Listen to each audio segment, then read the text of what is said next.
kung paano ba kunin ang factor ng ganyang form. At simulan na natin sa mga halimbawa. Consider this. X squared plus 8x plus 12.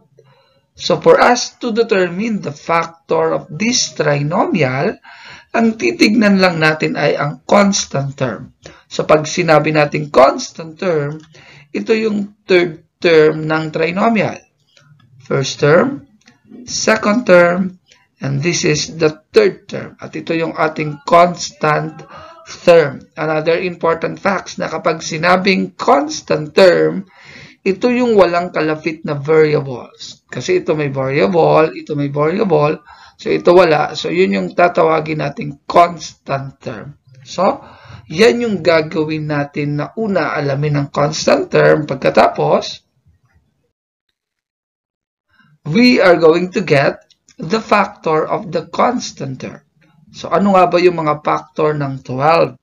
Ano nga ba yung imumultiply mo na ang magiging sagot ay 12? So, another tip, dahil ang ating constant term ay positive at dahil positive din ang ating second term o yung nasa gitnang term, so ang kukunin na lang nating factor ay positive times positive para tumama tayo dito at para tama pa rin siya sa middle term. So, factor ng 12 na pwede ay 12 times 1. So, that's one of the factor. May iba pa bang factor ng 12? Pwede rin natin gamitin ang 3 times 4. That's also equal to 12. At pwede rin naman ang 6 times 2. So, again, positive factor na lang yung kinuha natin. Then, after that, you are going to get the sum of the factors. So, ibig sabihin yung factors natin, i-add natin. 12 plus 1, that is equal to 13.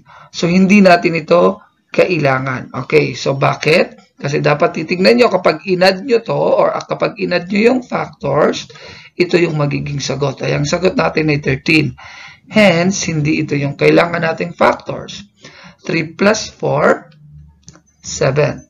So, hindi rin ito yung kailangan nating factor kasi kailangan ay 8. And 6 plus 2, that is equal to 8. So, ito ngayon yung factor nating kailangan. So, hence, x squared plus 8x plus 12. Ang magiging factor niyan ay x times x. Saan galing ang x times x? Ito yon. Kapag tinimes ang x times x, magiging x squared. In other words, yung x times x ay factor ng first term o ng x squared. So, ito yung gagamitin natin yung 6. Kaya, plus 6. Ito yung gagamitin natin plus 2. So, dapat pag inad ito, positive 6 plus positive 2, positive 8. And 6 times 2, positive 12.